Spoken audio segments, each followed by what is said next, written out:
በቃይማ ቀን አልፋለሁ። ጴንጤ ጋር ነህ፣ ድነሃል። አንተ ማን ነህ?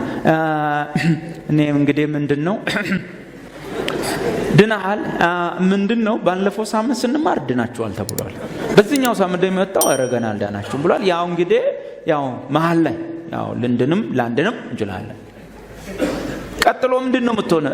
ምንድነው እንግዲህ አንተ ማን ነህ? ወዴት ነህ? እንዴት ነህ? እንደ ጴንጤ አቋመ ቢስ ቀጥ ብሎ ያልቆመ የተደላደለ መሰረት የሌለው በትምህርት ነፋስ የሚዋዥቅ የለም ማለት ይቻላል። እውነቱ ይሄ ነው። ኦኬ የእውነትን ቃል በምን በቅንነት የሚናገር ይላል። አሁን ግዕዝ ያልቆጠረ ሰው ቅንነት አይገባም። ቅንነት ከተማ ውስጥ ምንድነው? ቅንነት ማለት የዋህነት፣ ገርነት፣ ጅልነት ይመስላል ቅንነት ማለት ነው። ኖ በግዕዝ የግዕዝ ጸባይ ነው ይሄ ያለው። በቅንነት የእግዚአብሔርን ቃሉን በቅንነት የሚያወራ ማለት ምን እንደሆነ ታውቃላችሁ? የእውነትን ቃል በቅንነት አሁንም ራሱ አይመጣም እንዲያወራ ቀጥ አርጎ ከፍሎ የሚያስተምር የማያሳፍር ሰራተኛ። ዚግዛግ አትቆረጠው እንደማለት በቀጥ አርገ ራይትሊ እየበለጥክ የሚያስተምር የማያሳፍር አገልጋይ ሆን። እስቲ ኦሮምኛው ምን ይላል? ቁጥር 15 አቲ አከ ሆጀታ ቆራሜ ፍደተሜ ዋን እቲ የለው ህንቀምኔት አከነማ ዱብቸ ኢሰ ዱጋዳን ቀጀልቶት ሆጀቱት ዋቀዩ ድራ ኦፍ ዳበቹ ሱዳፍ ዳመይ። እሺ በቅንነት የሚናገር የሚለውን ኦሮምኛው ምን አለው? ቀጀልቶት ይላል። ምን ማለት ነው? በትክክል ማለት በትክክል አዮ አሁን የከተማ ቋንቋ ቅንነት ግዕዝ ካላወቅ አይገባም። ቅንነት ማለት የዋ አይደለም። በቅንነት ማለት ቀና ማለት ቀጥ አርጎ ከፈለ ነው። በትክክል ማለት ነው። እንግሊዘኛውን እኔ study to show thyself approved unto God, a workman that needs not to be ashamed, rightly dividing the word of truth. ምን ያረግ? rightly dividing the word of truth. ደም ብሎ እንትን ይያሉ አይደል? ትጠፋለህ አትጠፋም ያል ዚግዛግ አትቆረጠው። rightly ምን ያረገ? dividing the word of truth። ቁጭ በል። rightly ምን ማለት ነው? በትክክል ምን ያረግ? እየከፈልክ እየበለጥክ የምታስተምር የማታሳፍር ሰራተኛ። ስለዚህ ምን አለ? ሰራተኛና ማያሳፍር ሰራተኛ አለ። ሰራተኛ ማን ነው? እንደተገኘው ያጋጨም ያስተምር። የማያሳፍር ሰራተኛ ማን ነው? ራይትሊ ዲቫይድ ያረገ እየበለተ የሚያስተምር። ህግ ይሄ ነው። ጸጋ እዚህ ጋር፣ ሙሴ እዚህ ጋር ነው፣ ክርስቶስ እዚህ ጋር። ስለዚህ ምን ያረግ? እየበለጥክ እየከፈልክ የምታስተምር ሰው ሁን አለ። አሁን እዚህ ቤት ውስጥ ያላችሁ ሰዎች እግዚአብሔር የሰጠን እድል ምንድነው ማለት ነው? የሰጠን እድል ከዚህ ቀን ጀምሮ መጽሐፍ ቅዱሳችንን እንዲሁ ይዘነው ምንሄድ ምንመለስ ውዳሴ ማርያም ሆኖ ያቆማል። ምን ይሆናል ማለት ነው? በአግባቡ በልተን ምንረዳ እቺ ለዚች ነች ራይትሊ ዲቫይድ ያረግ እዚህ ጋር እኔ እኮ መጣፋ ይመስለኝ ይሄን ጥቅስ እኮ ለኔ ወስጄው ነው። ለካ እኔ እዚህ ጋር ነኝ ያለው። ይሄ ጥቅስ ደግሞ አውዱም ምኑም የሚያወራው እዚህ እያል ከዛ በኋላ አንዱ መጥቶ ትጠፋለህ፣ ትወለወላለህ፣ ቤቴን አጸዳለሁ ይላል ሲል አትፈራም። ያን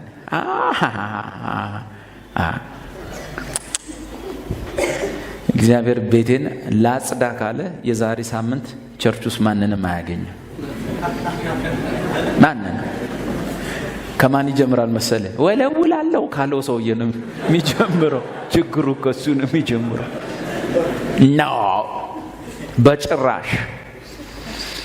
ለዚህ ነው ከይቅርታ ጋር ብዙ ሴት ነቢያቶችን ብዙ ማን ፈቅደው እነሱ ሁሉ ጊዜ ቤት ሲወለወል ነው የሚያዩት።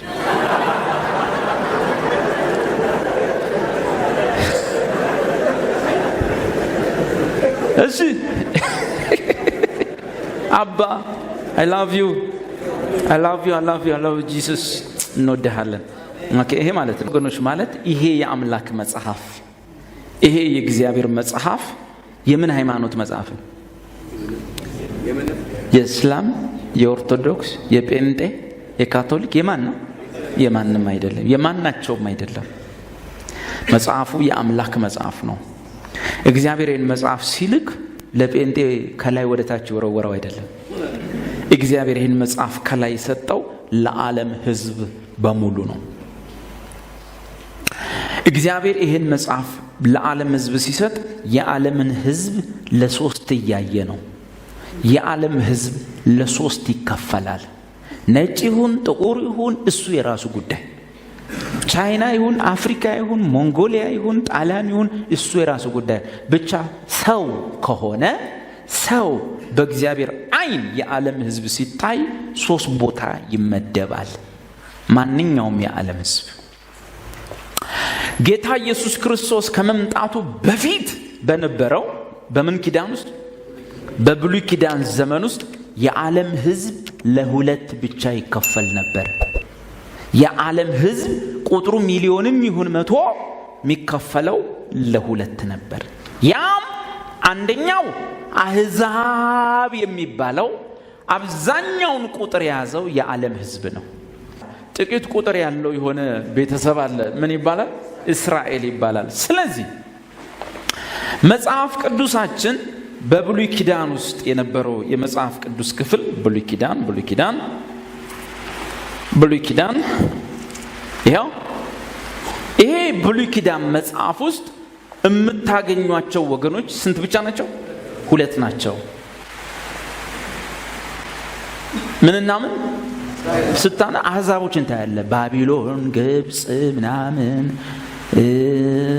ምንድነው ስሙ ዮርዳኖስ፣ የአረብ ምድር፣ ወደዛ ደግሞ ከእስራኤል በላይ ያሉ አገሮች እነ ሊባኖስ፣ እነ ሲዶና፣ ሌሎችም የአሕዛብ ምድሮች፣ ራቅ ሲል እነ ፋርስ፣ እነ ሜዶን፣ እነ አሶር ወዘተ የአሕዛብ ታሪክ የአሕዛቦች ከነሱ ጋር ደግሞ በተነካካ መልኩ አንድ ሕዝብ አለ። ይሄ መጽሐፍ በወፍራሙ የተሰጠው የኪዳን ሕዝብ አለ።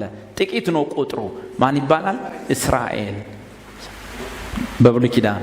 ስለዚህ በብሉይ ኪዳን ዘመን ይሄ የሕጉ መጽሐፍ ይሄ የብሉይ ኪዳን መጽሐፍ ለማን ተሰጠ? ለአሕዛብ ነው ለእስራኤል? አሁን ሁለት ጥቅስ እነዚህን ሶስቱን አንዴ ከማንበባችን በፊት በብሉይ ኪዳን ዘመን እስራኤላዊ መሆን አይሁዳዊ መሆን ብልጫ አለው? ኦኬ እስቲ ያውጡልኝ። ሮሜ መጽሐፍ ላይ ምዕራፍ 3 ሂድ። ሮሜ 3 ቁጥር 1 እንግዲህ የአይሁዳዊ ብልጫው ምንድር ነው?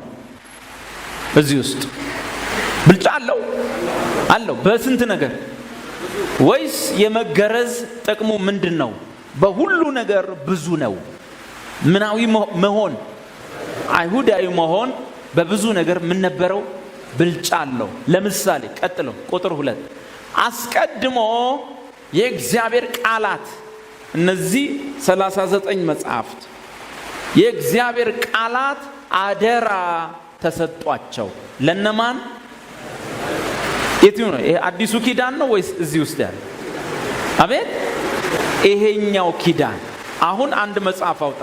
ሮሜ ምዕራፍ 9 ቁጥር 4 እነርሱ እስራኤላውያን ናቸውና ልጅነትና ክብር ኪዳንም የትኛው ኪዳን?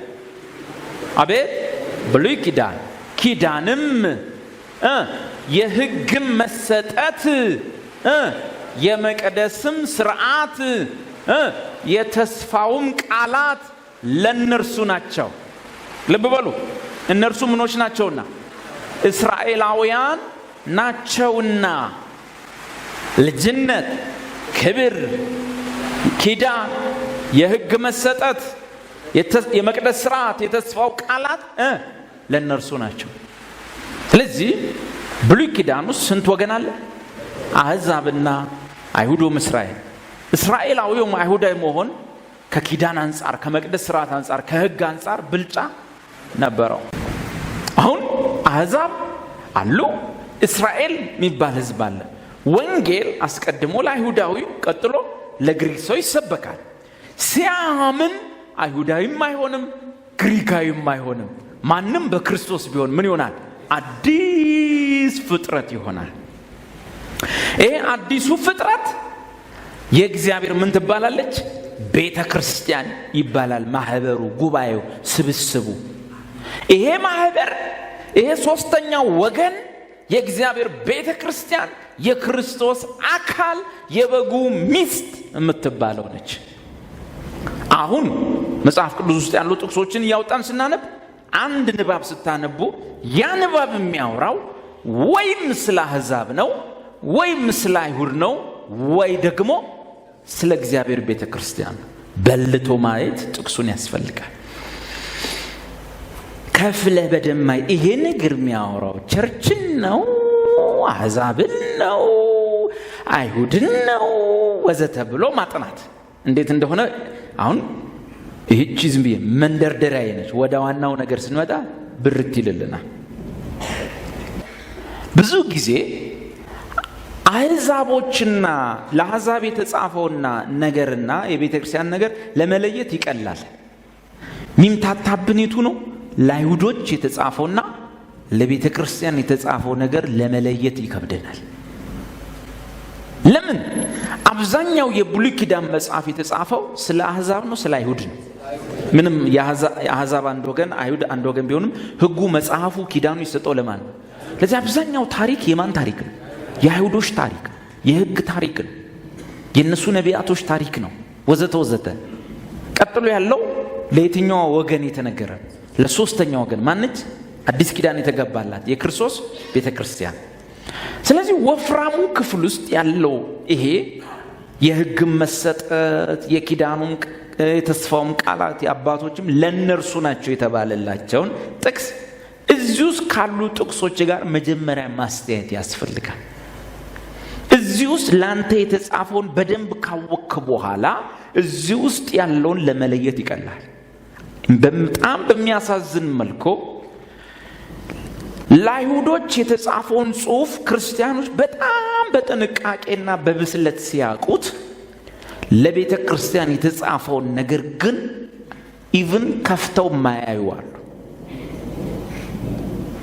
ማይለዩ አሉ። እንኳን ሊለዩት ማያነቡ፣ ሲያነቡ እምቢ ይላቸዋል፣ ሲያነቡ እንቅልፍ ይጥላቸዋል።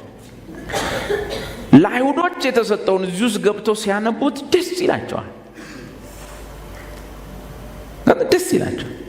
አንድ ወጣት ልጅ ብዙ ጊዜ ማነሳው ምሳሌ ዳዊት የሚባል ትንሽዬ ልጅ ጎልያድ የሚባል ትልቅዬ ሰው ሲጥል ታሪኩ ደስ ይላል፣ ደስ ይላል። እንትና አለ እናንተ በተገዳደርከው በእስራኤል አምላክ መጣበ ወረወረው፣ ወነጨፈው፣ ግንባሩ ላይ ተቀረቀረ፣ ጎልያድ ሞተ፣ አንገቱን ቆርጦ ያዘው።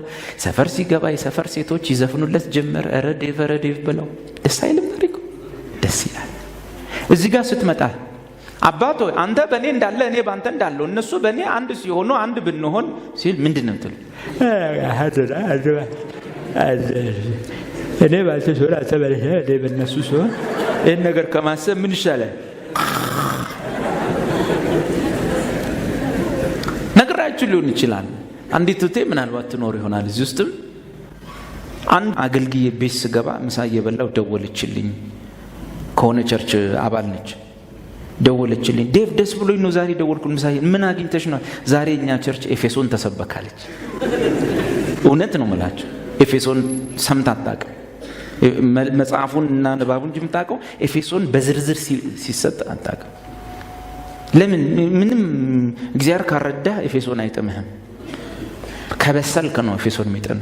አጥንት መቆርጠም ከጀመረ በተረፈ ነው ይላል። በእርሱ ስራ እንደዚህ እንድትሆን አደረጋችሁ፣ በእርሱ ስራ እንደዚህ ሆነ፣ በእርሱ ስራ አስቀድመን የተወሰነ ምድናንተ በእርሱ አስቀድመን የተወሰነ የነገ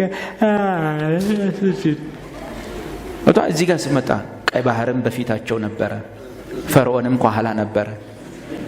እግዚአብሔር በበትር መታዋለው፣ ባህሩም ተከፈለ፣ ህዝቡም አለፉ፣ ከበሮ ይዘው ይዘምሩ ጀመር። ደስ አይልም?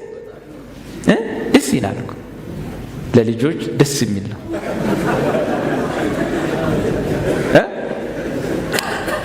አሁን እንዴት እንደምናጠና ላሳያችሁ።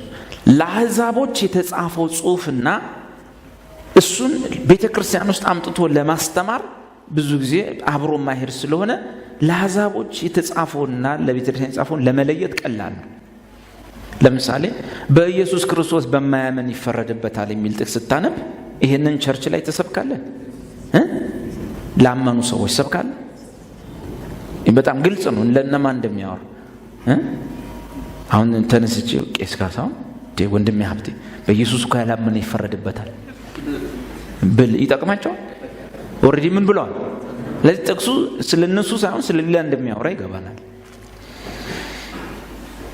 አሁን በአብዛኛው የተምታታ ቸርች ውስጥ ያለው የኪዳን ልዩነት የጠፋው ጸሎታችን፣ አምልኳችን ሁሉ መዝሙራችን ሁሉ ግልብጥብጥብጥ ብሎ የተበለሻሸው ምን ይዘው ምን ጨብጦ ያጣ ነው። በአንድ መድረክ ላይ 3 ነገር በአንድ የሚነገርበት ምክንያት በአይሁድና በእኛ መካከል ያለውን የጥሪ ልዩነት፣ የተስፋ ልዩነት፣ የአገልግሎት ልዩነት፣ የህይወት ስርዓት ልዩነት፣ የጸሎት ልዩነት፣ የአምልኮ ልዩነት፣ የሁሉንም ነገር ልዩነት አለማወቃችን ነው ማለት ነው። ስለዚህ ቤተክርስቲያን እንደሞንያት ሶስተኛ ወገን ነች፣ ሌላ ነች።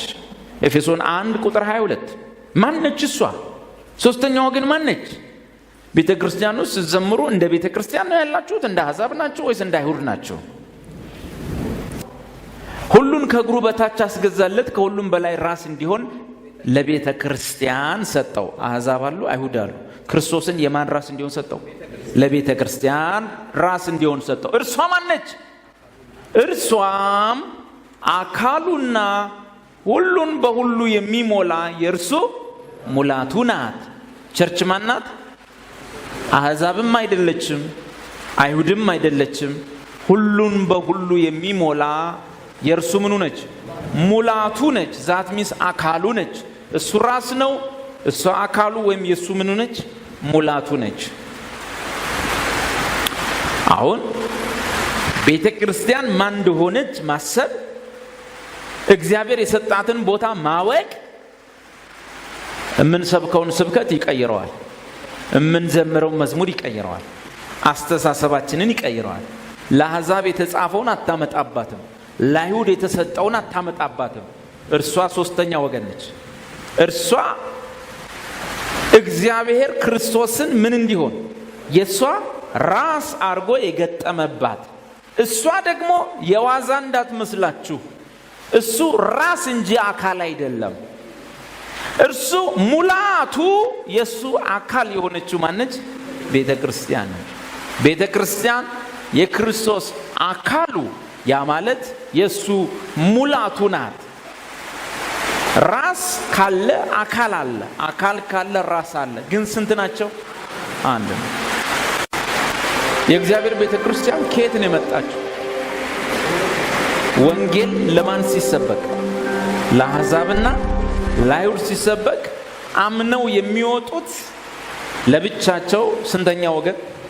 ሶስተኛ ወገን ይሆናል። እቺ ሶስተኛው ወገን ለነዛ የተጻፉትን ጥቅሶች፣ ለነዛ የተሰጡትን ማስፈራሪያዎች ለሷ ማምጣት፣ በተለይ ለአይሁድ የተሰጠውን የህይወት ስርዓት ለሷ ከተሰጠው የህይወት ስርዓት ጋር ማጋጨት፣ ለአይሁድ የተሰጥቶ የነበረውን የአምልኮ ዘይቤ ለሷ አምጥቶ መስጠት፣ ለአይሁድ የተሰጠውን ለእግዚአብሔር ያለ እይታና ስዕል በቤተ ክርስቲያን ውስጥ አምጥቶ መስበክ፣ አንድን የአካሉ ብልት የሆነን ክርስቲያን እንደ አንድ እስራኤላዊ ሰው ማየት፣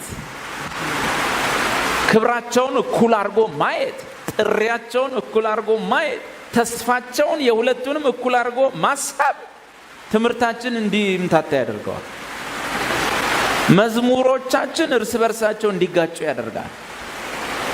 ኤፌሶን 5:29 ታንኪ ፋዘር።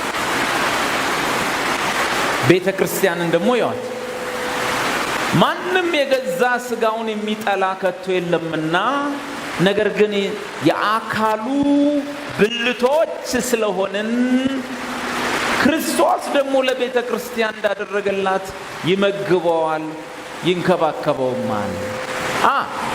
ቤተ ክርስቲያን ቀድማ አይተናታል። የክርስቶስ አካል ሙላቱ ነች። እሱ ራስ ነው፣ እሷ የእሱ ሙላት ነች። እሷና እሱ አንድ ላይ አይደለም ያሉት፣ እሷና እሱ አንድ ሆነዋል። ቤተ ክርስቲያን ሌላ፣ ክርስቶስ ሌላ ካሰብ አካሉን ገምጥለኸዋል ማለት። ሶስተኛዋ ወገን ክርስቶስ የሆነ ቦታ እሷ የሆነ ቦታ አይደለች። ቤተ ክርስቲያን ክብሯ ከዛ ያልፋል። ክብሯ ከዛ ያልፋል። ድጋሚ አውጡና እዩልኝ። አንባችሁን ያለፋችሁ 1:22 ኤፌሶን 1:22 እስቲ እዩ። ምንድነው እያነበባችሁ ያላችሁት? ለማገልገል የምትፈልጉ ሰዎች ቸርች ምን ትመስላችኋለች? መዘመር፣ መስበክ፣ መተንበይ የምትፈልጉ ቸርች ለእናንተ ማናት? የሆነ የሃይማኖት ቡድን ስብስብ ናት? ሰው የሆነ ሃይማኖት ቤት ውስጥ ይሰበሰባል። በየሃይማኖት ቤተ ክርስቲያን እንደዛ ነች እንዴ? እስቲ ቁጥር 23 እርሷ ምኑ የማን